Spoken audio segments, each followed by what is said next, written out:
नमस्कार, बहुत स्वागत है आप सभी का। मैं हूं आपके साथ लोकेंद्र त्यागी। आपके मुद्दे में आज बात करेंगे कांग्रेस की। दरअसल छत्तीसगढ़ में केंद्र सरकार को घेरने के लिए कांग्रेस का वोट चोर गद्दी छोड़ कार्यक्रम सवालों के घेरे में आ गया है।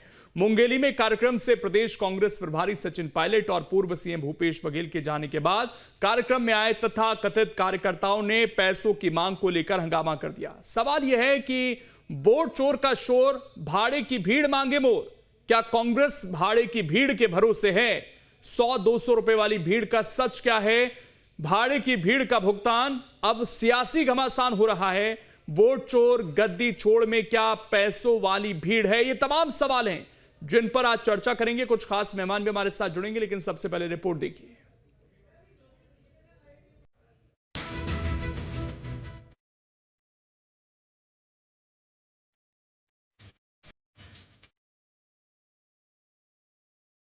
छत्तीसगढ़ में दिनों कांग्रेस ने बीजेपी के खिलाफ मोर्चा खोला हुआ है। प्रदेश भर में घूम घूम कर कांग्रेस नेता वोट चोर गद्दी छोड़ का नारा दे रहे हैं। इसके लिए मोर्चा खुद छत्तीसगढ़ कांग्रेस प्रभारी सचिन पायलट ने संभाल रखा है। इधर कांग्रेस नेताओं के कार्यक्रम में भीड़ जुटाने की पूरी कोशिश स्थानीय पार्टी नेता कर रहे हैं, लेकिन इस बीच मुंगेली के कार्यक्रम में कांग्रेस की पोल खुल गई। हाथों में कांग्रेस का झंडा बुलंद किए हुए ये लोग अपने क्षेत्र के कांग्रेस नेताओं के कहने पर सचिन पायलट और दीपक बैज के कार्यक्रम में पहुंचे। इन्हें भरोसा दिया गया था कि कार्यक्रम खत्म होने के बाद हर एक को 200-200 रुपए मिलेंगे, लेकिन सियासी बातों से दूर इन भोले लोगों को ठग लिया गया। किसी को सिर्फ 100 रुपए मिले तो कोई खाली हाथ रह गया। एक आदमी 200 एक आदमी 200 है। हाँ, 30 आदमी 6000 अभी मिले नहीं मिले। देहाव कहे मतलब घर का कार्यक्रम के बाद देहाव कहे 100 रुपए मिले हैं। हाँ, और पूरा दिन भर के तुम्हारा कौन बुलाया इसे? कौन है पार्षद? सोनी। और अच्छा कब देखो खाली 200 मिल गए नहीं मिले? कौन मिल गए? इधर मुंगेली में भीड़ के लिए पैसे देने की बात को लेकर जब कार्यक्रम में शामिल कांग्रेस प्रदेश अध्यक्ष दीपक बैज से पूछा गया तो उन्होंने इस कार्यक्रम को शानदार बताया और भीड़ को पार्टी के कार्यकर्ता होने का दावा किया। वाला कार्यक्रम जो शानदार ऐतिहासिक जन समर्थन कार्यकर्ताओं का हजारों की संख्या में भीड़ लगातार उमड़ रही है। वोट चोर गद्दी छोड़ो अभियान पूरी देश में जबरदस्त माहौल बना है। हमारे नेता राहुल गांधी जी बिल्कुल कहीं पे भी नहीं। आप देख रहे हैं ये आपका ये हमारे सब तमाम कार्यकर्ता है। हमारे तमाम कार्यकर्ता एकजुट है और मजबूती के साथ हम लोग कर रहे हैं। कांग्रेस के कार्यक्रम में भीड़ के हाथों ये 100 रुपए के नोट वाली तस्वीर सामने आने के बाद बीजेपी को कांग्रेस को घेरने का फिर मौका मिल गया। बीजेपी ने इसे कांग्रेस का चरित्र करार दिया। कांग्रेस ने अपनी तथाकथित रैली और प्रदर्शन में 200 रुपए बोलकर प्रदेश की महिलाओं को बुलाया और दिए उन्हें केवल 100 रुपए। कांग्रेस ने इसमें भी भ्रष्टाचार कर दिया। इसको लेकर के महिलाओं ने काफी आक्रोश भी व्यक्त किया है। दूसरी तरफ जिस अशोक चक्र को हमारे सेना के जवानों को वीरता पुरस्कार के रूप में दिया जाता है और उसका सम्मान पूरा देश हर नागरिक करता है, उसे कांग्रेस ने अपने प्रदर्शन पर अपने पैरों पर अपने जूते की नोक पर रखा है, जो कि संविधान के खिलाफ है। ये देश का अपमान है, सेना का अपमान है, जवानों का अपमान है। कुल मिला के कांग्रेस का ये फर्जी आंदोलन एक तरफ लोगों के लिए भी दुख का विषय बना हुआ है, दूसरी तरफ ये देश का अपमान भी कर रहा है। सियासत में भाड़े की भीड़ कोई नई बात नहीं है। गांव के भोले भाई लोगों को प्रलोभन देकर पार्टी का झंडा थमा दिया जाता है और उन्हें नेताओं के सामने भीड़ में खड़ा कर दिया जाता है।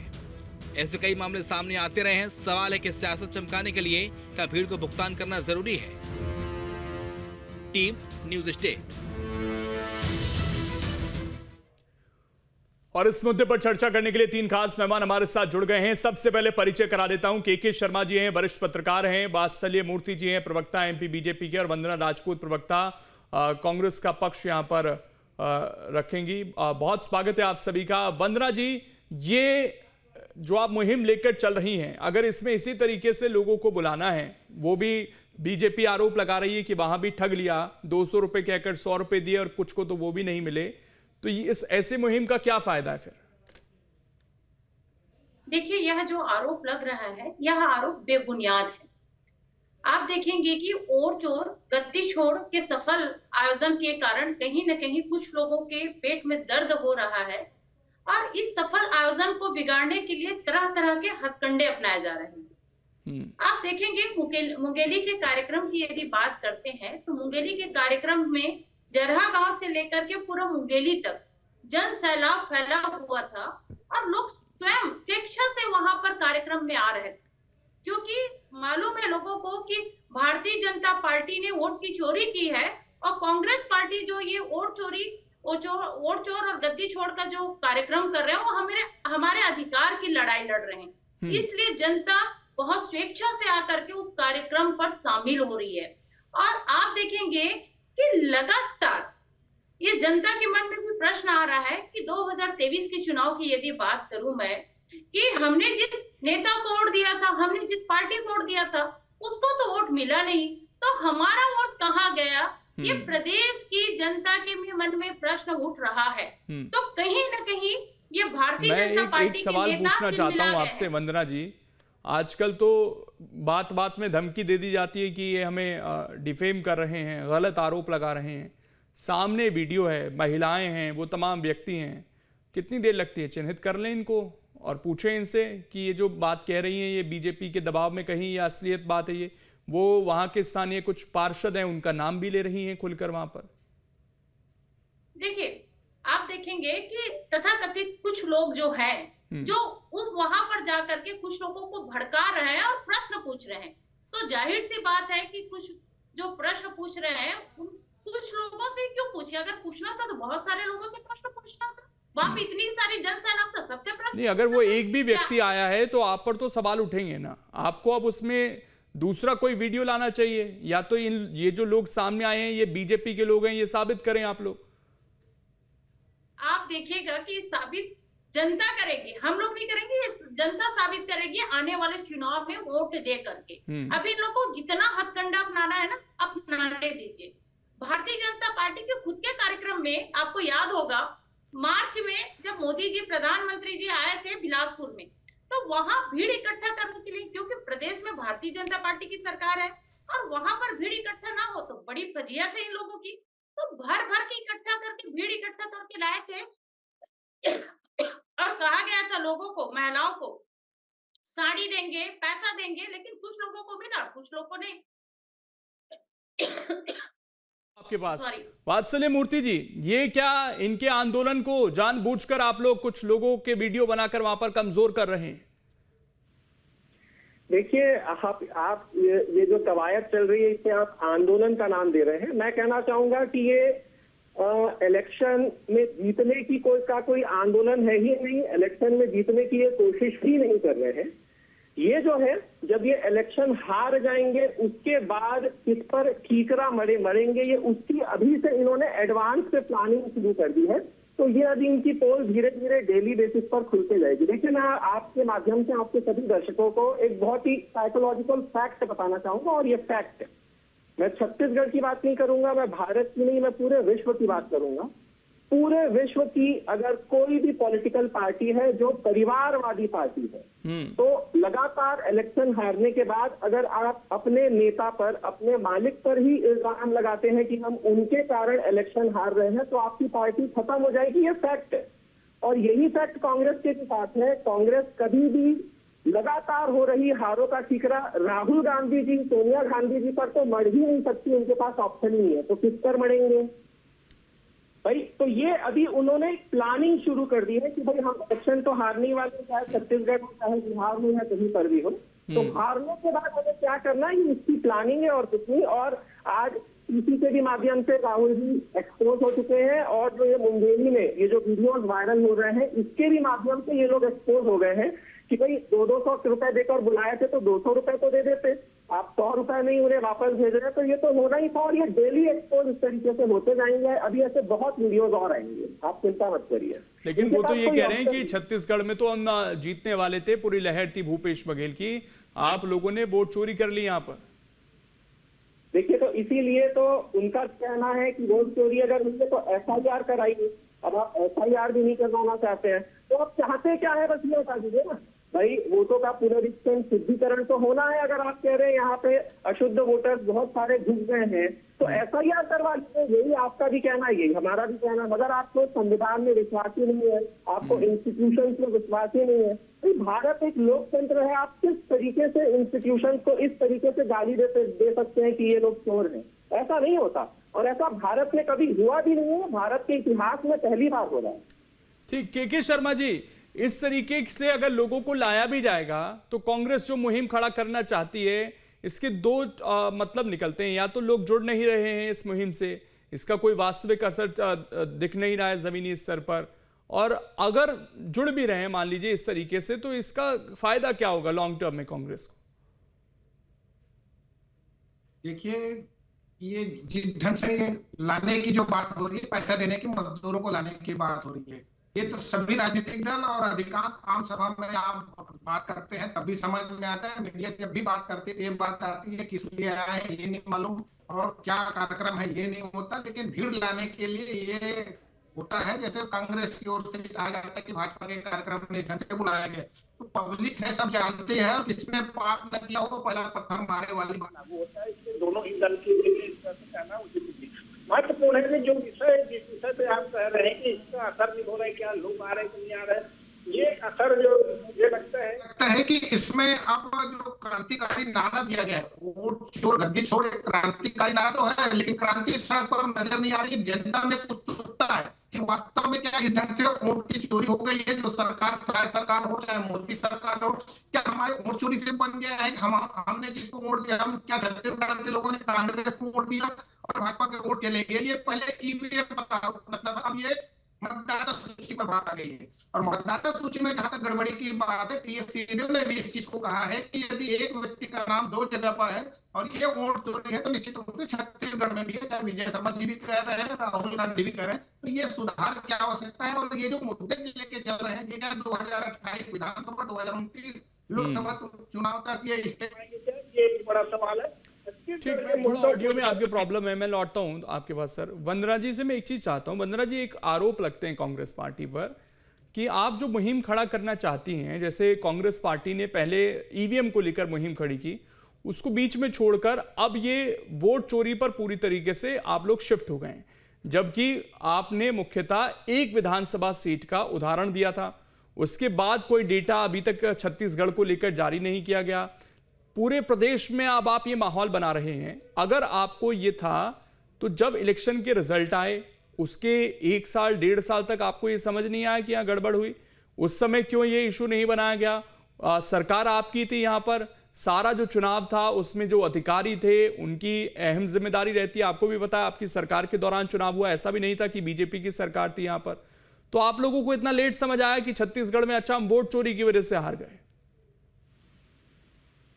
देखिए, हमको तो बहुत पहले से इस बात की आशंका थी, लेकिन कुछ कुछ जो बातें सामने निकल करके आ रही है, उस आशंका हमारे वास्तविकता में बदलते हुए नजर आई। और सिर्फ हमको ही नहीं, छत्तीसगढ़ की जनता को भी लग रहा है कि ये वास्तविकता में वोट तो चोरी हो रही है। इसका एक कारण आप देखेंगे कि कांकेर में जो लोकसभा चुनाव हुई, उसमें से जो कांग्रेस पार्टी के जो पदाधिकारी जो खड़े थे, वहां पर कुछ वोटों का अंतर था। तो पुनर्गणना के लिए वहां पर आवेदन दिया गया जो मुख्य चुनाव आयोग प्रणाली को, उन्होंने ध्यान नहीं दिया। तो इसको लेकर के कोर्ट गए, कोर्ट ने आदेश दिया, कोर्ट ने चुनाव आयोग प्रणाली को आदेश दिया कि आप इस पर गंभीरता से लेते हुए इनको आप इसका वर्क को, इसका जांच को पूरा कीजिए। लेकिन अभी तक उस पर एक काम नहीं किए। तो आप देखेंगे कि कहीं ना कहीं अगर सबसे बड़ी अदालत होती है वो जनता की अदालत होती है। हम इसी चीज को लेकर के जनता के बीच में जा रहे हैं कि आपका अधिकार है वोट, आपका लोकतंत्र के बहुत बड़ा हथियार है वोट, उसका इस्तेमाल कहाँ हो रहा, किस तरह से हो रहा है, ये जनता के सामने हम दिखाना चाहते हैं और बताना चाहते हैं। रही बात प्रूफ लेकिन की बात, उससे वंदना जी मैं ये समझना चाहता हूं थोड़ा, बहुत अच्छी बात है आप राजनीतिक दल हैं, जनता के बीच जा रहे हैं, लेकिन अगर जिस सिस्टम की आप बात कर रही हैं, आपका ये कहना है कि वो सिस्टम फुल प्रूफ नहीं है या उसमें गड़बड़ी की जा रही है या अब तक गड़बड़ी होती आई है, तो वो जनता के बीच जाने से कैसे सुधरेगी? इसको लेकर तो आपको प्रोटेस्ट करना चाहिए था चुनाव आयोग के बाहर, जो भी आपकी मांगे हैं वो रखनी चाहिए थी। इस तरह के कार्यक्रमों से क्या हासिल करेंगे आप? मान लीजिए जनता को आपने बोला ठीक है, वो वोट देने जाएंगे, फिर अगर आपके पक्ष में नहीं आया तो फिर आप ये कहेंगे कि ये तो चोरी हो गया वोट, तो उससे क्या फायदा होगा? देखिए, सबसे पहले तो हम लोग जो निर्वाचन प्रणाली है, चुनाव आयोग प्रणाली, उसके सामने में बहुत सारी बातें कही, बहुत सारी मांगे की। आप देखिए कि हम लोग अगर बात करते हैं तो हमारी बातों को दरकिनार किया जाता है। और सब हम जानते हैं कि चुनाव आयोग की जो मुखिया को जो चुनने की प्रक्रिया है, उस कानून को भी बदल दिया गया है भारतीय जनता पार्टी की सरकार में। जबकि हम सब समझते हैं कि मुखिया जो चुनाव आयोग के जो मुखिया को चुनने का जो है वो प्रधानमंत्री जी रहते हैं, चीफ जस्टिस रहते हैं और नेता प्रतिपक्ष रहते हैं। लेकिन इस नियम और कानून को बदल करके जो चीफ जस्टिस के बदले में आप गृह मंत्री को रखिए। अब किसी मुद्दा पर आपको चर्चा करना है या किसी मुद्दा पर आपको सहमति लाना है, तो जाहिर सी बात है कि प्रधानमंत्री और गृह मंत्री। मैं ये जानना चाहता हूं कि इसका सलूशन कैसे होगा जनता के बीच जाने से, जो आप बात समझाने की कोशिश कर रही हैं, जिसके लिए जगह जगह ये कार्यक्रम हो रहे हैं, अगर वो प्रोसेस नहीं सुधरा तो फिर जनता क्या करेगी उसमें? मैं तो ये जानना चाहता हूं आपसे। जनता ही सब कुछ करेगी। कैसे? जनता जनार्दन होता है। जनता को तो लगता है कि वो वोट देकर आए और वोट देने से सरकार बन रही है, लेकिन आपको नहीं लगता है। मैं वो समझना चाहता हूं आपसे।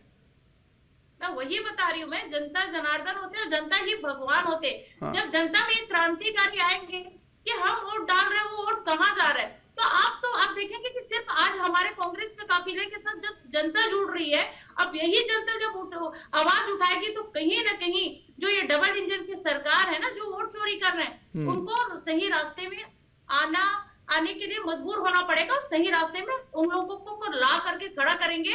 और लोकतंत्र का जो हथियार है वोट, हम यही चाहते हैं। हम सिर्फ पारदर्शिता से चुनाव चाहते हैं। हम पारदर्शिता से चुनाव अच्छा, ईवीएम से ही चुनाव हो आगे? आप चाहते हैं ईवीएम से ही चुनाव हो, क्योंकि ईवीएम का इशू आप छोड़ चुके हैं। हाँ। देखिए, ईवीएम की बात, देखिए ईवीएम की अगर प्रश्न तो भारतीय जनता पार्टी के नेता भी उठाए थे भाई। ऐसा नहीं कि सिर्फ कांग्रेस ने ये मुद्दा बनाया ईवीएम पर। उस समय आप लोगों ने कौन सा सुनाया? 2009 के बाद 2014 के कौन से फिर बैलेट पेपर से करा दिया आप लोगों ने चुनाव? आपको वही बोल रही भाई कि एक देखिए पारदर्शिता होना चाहिए। और अगर कोई प्रश्न उठा नहीं, अगर बीजेपी ने उठाए थे तो आपकी सरकार ने उस समय गौर क्यों नहीं किया? हम तो लगातार बात कर नहीं, हम लगातार बात कर रहे हैं। ये बात नहीं, मांग आपने कहा कि बीजेपी भी ये कभी उठाती थी, मैंने माना कि बीजेपी भी उठाती थी, तो आपने उस समय क्यों नहीं वापस से व्यवस्था बदलकर बैलेट पेपर पर आ गया? आपको वही बता रही हूँ मैं कि देखिएगा कि ईवीएम के समय हम लोग इस तरह से जो सेटिंग का खेल नहीं खेलते थे। अच्छा। जो मुख्य चुनाव आयोग प्रणाली रहता था वो स्वतंत्र रूप से काम करती थी, किसी के दबाव पर आकर के काम नहीं करती थी। लेकिन आप देखना कि जितना भी संस्था है, संवैधानिक संस्था है, किसके इशारे पर काम कर रही है भाई। आज जनता का विश्वास उठता जा रहा है। हम लोग चाहते हैं कि जनता का विश्वास बनी रहे, इसीलिए यह आंदोलन कर रहे हैं कि अब एक बात बताइए मुझे, मैं फिर आगे बढ़ता हूं कि अब ये जो लोग सामने आए हैं, इनको आप आइडेंटिफाई कर कांग्रेस पार्टी की ये कौन लोग थे, इनको सामने लाएंगे आप, तभी तो ये स्थिति स्पष्ट होगी ना कि ये बीजेपी के लोग थे या वहीं लाए गए थे। आपके पार्षदों पर भी फिर एक्शन लिया जाए अगर वो लेकर आए इस तरीके से लालच देकर। ये तो आपकी मुहिम को खराब करने की बात है एक तरह से, क्योंकि अभी इलेक्शन तो है नहीं कि अभी तुरंत इलेक्शन है, तुरंत भीड़ जुटानी है, बड़े नेता आ रहे हैं। अभी तो आपके पास पूरा समय है। छोटे छोटे आप इस तरीके से कार्यक्रम कर लोगों के बीच जाना चाहते हैं। वहां भी अगर इस तरीके के आपके नेता काम करेंगे, लोगों को पैसे देकर लाएंगे सिर्फ अपनी शोबाजी करने के लिए, अपनी राजनीति चमकाने के लिए, तो उससे कांग्रेस को क्या हासिल होगा? देखिए, पैसा दे करके भीड़ जुटाने वाली पार्टी कांग्रेस पार्टी नहीं है। और भैया हम तो विपक्ष में हैं, हमारे पास पैसा कहाँ से आएंगे? भारतीय जनता पार्टी के पास तो करोड़ों करोड़ों रुपए की उनके पास चंदा आती है, तो लोग पैसा देकर के भीड़ इकट्ठा करते हैं। और पैसा पार्टी ने नहीं दिया ना, यहाँ पर तो नेताओं पे आरोप है। नहीं, आपको वही बोल रही हूँ, स्थानीय नेताओं पर आरोप मैं। नहीं, देखिए, कोई दीपक बैज पर थोड़ी आरोप लगाए कि दीपक बैज को पैसे देने थे या सचिन पायलट को देने थे या कांग्रेस पार्टी को देने थे। देखिए, आपको वही बता रही हूँ मैं, जो मैं बताई ना कि वोट चोर गद्दी छोड़ के सफल कार्यक्रम से कहीं ना कहीं तकलीफ हो रहा है। अब इस कार्यक्रम को कहीं ना कहीं माहौल को दूषित करने के लिए कुछ तो चाहिए मसाला इन लोगों को। तो मसाला छोड़ने के लिए उनको मालूम है कि हमको क्या हथकंडा अपनाना है। 2, 4, 6 महिलाओं को ले गए, आपको ऐसा बयान देना है, हम आपको इतना ऐसा करेंगे। ये लोगों का फ्री प्लानिंग है कि ताकि लोगों के पास एक गलत संदेश जाए लेकिन सत्य परेशान हो सकते हैं। चलिए ठीक, वात्सल्य जी, नहीं हो सकते। इलेक्शन अगर निष्पक्ष हो तो आप भी, क्योंकि इसमें पार्टी हैं, आप चुनाव हारते भी हैं जीतते भी हैं, आप लोगों ने भी कई बार सवाल उठाए हैं, पश्चिम बंगाल में आप तमाम तरह के सवाल उठाते हैं, तो चुनाव निष्पक्ष हो इस दिशा में अगर कोई पार्टी मांग कर रही है, सही मांग कर रही है, आपको नहीं लगता कि वो चीज होनी चाहिए? बिल्कुल बिल्कुल, अगर आपकी मांग जायज है तो बिल्कुल ही वो चीज होनी चाहिए। इसीलिए मैं आपके माध्यम से आपके ऑडियंस के सामने वंदना जी से एक छोटा सा सवाल करना चाहूंगा कि मैडम, राहुल गांधी जी लगातार कह रहे हैं कि हमारे कार्यकर्ता ग्राउंड लेवल में काम कर रहे हैं और वो इकट्ठा कर रहे हैं ऐसे कितने लोगों के नाम हैं जो फर्जी तरीके से या तो काट दिए गए या जोड़ दिए गए। यही बात सचिन पायलट भी कह रहे हैं। तो मैडम, आप अब तक तो आपके पास सैकड़ों नाम इकट्ठा हो गए होंगे 90 विधानसभा से छत्तीसगढ़ से। तो मेरा निवेदन है कि आप लिस्ट हमको दिखा सकते हैं क्या कि विधानसभा वाइज कितने फर्जी नाम जोड़े गए हैं या काटे गए? ऐसी कुछ लिस्ट होगी ना, आप लोगों ने बहुत काम किया है, सैकड़ों हजारों लाखों की संख्या में ऐसी लिस्ट होगी, तो है क्या ऐसी लिस्ट आपके पास? बिल्कुल, हमारे पास बहुत जल्द लिस्ट भी आएगी और आपको दिखाएंगे भी। हाँ, आपके मन में जो नहीं, आपके मन में जो प्रश्न उठ रहे हैं ना, देखिए आपके मन में जो प्रश्न उठ रहे हैं ना, जाहिर सी बात प्रश्न उठ रहे हैं ना, आपके प्रश्न का समाधान भी हम लोग करेंगे, क्योंकि भारतीय जनता पार्टी के नेताओं के यदि प्रश्न का जवाब यदि मिलेगा तो कांग्रेस पार्टी से मिलेगा। और निश्चित रहिए कि यहाँ भी आप लोग जितने प्रश्न पूछ रहे हैं सबका जवाब मिलेगा और जितने फर्जी वोटर है उसका लिस्ट भी दिखाएंगे आप। अरे ठीक है, मैं 1 मिनट और बोलना चाहूंगा। जनता ने आपका जवाब सुन लिया वंदना जी, बहुत अच्छा जवाब था आपका। देखिए, वंदना जी ने एक और बात की कि कांग्रेस के पास कहाँ पैसा है, भारतीय जनता पार्टी के पास पैसा है। तभी तो आपने, जब प्रियंका गांधी जी आई थी तो 3 करोड़ रुपए के जो गुलाब के फूल थे वो आपने उनके कदमों में बिछा दिए थे। गुलाब के फूल थे 3 करोड़ के, इतना पैसा आपके पास है। और मैं एक और बात कहना चाहूंगा, आज इनके सबसे बड़े नेता राहुल गांधी जी ने प्रेस कॉन्फ्रेंस ली और उन्होंने किस तरीके से लोगों को बरगलाने की और ध्रुवीकरण करने की कोशिश की, मैं आपको बताना चाहूंगा। मतलब ये वोट चोरी का बेहतरीन उदाहरण है। और इस बात पर आज की प्रेस कॉन्फ्रेंस के बाद अगर राहुल गांधी, मैं चैलेंज करता हूं, एफिडेविट दे देते हैं ना, तो वो तुरंत गिरफ्तार हो जाएंगे। देखिए, राहुल गांधी जी ने मंच पर 3 लोगों को बुलाया, बबीता चौधरी जी थी, सोमकांत काशीनाथ थे और अशोक मानिक थे। उन्होंने कहा कि ये तीनों के नाम काट दिए गए हैं फर्जी तरीके से। जब हमने चेक किया तो ये तीनों के नाम कभी वोटर लिस्ट से कटे ही नहीं थे, आज भी वो उस कॉन्स्टिट्यूएंसी के वैलिड वोटर हैं। दूसरी बात, कल ही जो कर्नाटक हाई कोर्ट है उनकी एक रूलिंग आई है। वहां पे कर्नाटक में एक कॉन्स्टिट्यूएंसी है कोलार डिस्ट्रिक्ट की, मालूर कॉन्स्टिट्यूएंसी, वहां पर 550 वोट से भारतीय जनता पार्टी के कैंडिडेट हार गए थे। 2023 की मैं बात बता रहा हूँ। जब उन्होंने हाई कोर्ट में पिटीशन दायर की तो कल की डेट में हाई कोर्ट ने वहां के जो कांग्रेस के कैंडिडेट थे, जो फर्जी तरीके से जीत गए थे और पूरे सबूत भी मिल गए, उनके कैंडिडेटर को हाई कोर्ट ने निरस्त कर दिया। वहां पर वापस से चुनाव होंगे।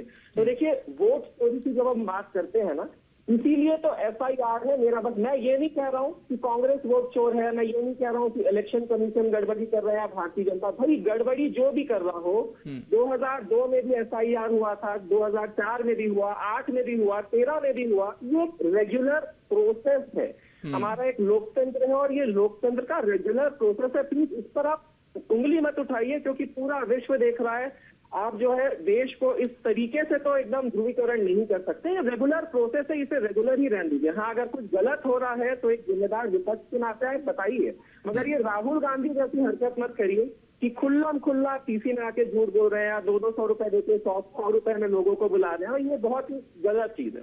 और मैंने आपसे लिस्ट मांगी है वंदना जी, आप प्लीज अपनी पार्टी कार्यालय जाकर वो लिस्ट जरूर लाइएगा और हमें दिखाइएगा। चलिए, जवाब दे दीजिए, उसके बाद फाइनल कॉमेंट के शर्मा जी का मिलूंगा। वंदना जी, जवाब दीजिए। देखिए, राहुल गांधी की बात कर रहे थे, तो मैं बता दूं भाई को कि देखिए, इतने लोगों में से यदि 3 लोग को बुलाए हैं बोल रहे हो आप, तो आप चाहते हैं कि जितने फर्जी लोग हैं एक को राहुल गांधी बुलाए और आपको दिखाए। आप लोगों की यही इच्छा है तो हम लोग वो इच्छा भी पूरा करेंगे। दूसरी बात वो है कि आप वोटर लिस्ट में नाम है, तो मेरे को वोटर लिस्ट में नाम है, हम तो जहाँ पर उनका अधिकार है वोट डालने का अधिकार नहीं मिला, हम इस बात पर आवाज उठाए। चलिए, थोड़ा ऑडियो में प्रॉब्लम है, मैं फाइनल कमेंट ले लेता हूं के शर्मा जी से। के शर्मा जी, ये जो इशू है, अब तो क्योंकि बात यह भी आ रही है कि बिहार इलेक्शन के बाद पूरे देश भर में एसआईआर कराने की बात सामने आ रही है। अब वो होगा या नहीं होगा ये तो वक्त बताएगा, लेकिन अगर होता है तो क्या ये सही दिशा में चुनाव आयोग जा रहा है, या फिर विपक्ष को इसका स्वागत करना चाहिए? अगर वाकई में वो ये देख रहे हैं कि कहीं कहीं वोटर लिस्ट में 2-2 नाम जुड़े हुए हैं, तो वो चुनाव आयोग तो यही कहता है कि उसी को तो हम ठीक कर रहे हैं। तो आपको क्या लगता है इस पर? देखिए, इसमें विशेष गहन जो काम है देश भर में होना चाहिए। चुनाव आयोग की जिम्मेदारी है। जिस तरह से एक बड़ा विपक्षी दल, प्रमुख विपक्षी दल आरोप लगा रहा है, लेकिन महत्वपूर्ण बात यह संवैधानिक संस्थाओं पर विश्वास बने रहे राजनीतिक दलों की, ये भी बड़ी बात है। इसको लेकर के लगातार संवैधानिक संस्थाओं पर, चुनाव आयोग पर ही विश्वास नहीं होगा तो तमाम प्रकार के जो प्रयास किए जाएंगे उसका क्या होगा। दूसरी चीज है, अभी जनता के बीच जा रहे हैं। जैसे मैंने कहा कि 2028 छत्तीसगढ़ में चुनाव होने वाला है, तब तक ये मुद्दा रहेगा क्या, और जनता के बीच अभी जाने का तात्पर्य क्या क्रांति की युवा सामने आएंगे। ये बात कहने का मतलब कि देश में ऐसी कोई क्रांति की तैयारी चल रही है क्या, जिससे वर्तमान सरकार को खतरा हो जाए, चाहे राज्य के हो चाहे केंद्र को हो, कि इनको लेकर के आपने वोट चोरी से ये सरकार बनी है, इसको आप अवगत कर रहे, इस तरह से पड़ोसी राज्यों में चल रहे, उस तरह से कोई बात हो रही है क्या। ये तमाम प्रकार की बातें, मुझे लगता है जनता में एक उत्सुकता है कि क्या मैंने जिसको वोट दिया है उसको वोट नहीं गया है, क्योंकि आप वीवीपैट में जिसको देख रहे हैं, जिस चिन्ह को देख रहे हैं, वो है दिखा कि नहीं दिखा। और अभी जनता को लगता है ये चीज है, वोटिंग परसेंट बहुत कम हो जाता है, वोटिंग परसेंट लगातार बढ़ते जा रहा है, ये भी एक बात है। लेकिन जो सुधार की आवश्यकता है, कांग्रेस ने छत्तीसगढ़ में बूथ स्तर पर भी घर घर जाकर सर्वे की बात कही है, वो सर्वे उनको करना चाहिए। उसके आधार पर कितने मृत्यु हुए, कितने नाम गलत जुड़े, इसको सामने लाना लोकतंत्र के लिए भी जरूरी है। चलिए, बहुत बहुत शुक्रिया, आप तीनों मेहमान जुड़े और इस चर्चा का हिस्सा बने। तो अभी सवाल तो यही है कि एक तरफ आप वोट चोरी के आरोप लगा रहे हैं, दूसरी तरफ आपकी जो भीड़ आ रही है वो आप पर गंभीर आरोप लगा रही है। क्या केवल राजनीति के लिए इसे इशू बनाया जा रहा है, या वाकई धरातल में आप इसको कोई मूवमेंट बना पाएंगे, ये वक्त बताएगा। फिलहाल छोटा सा ब्रेक, खबरें लगातार जारी हैं।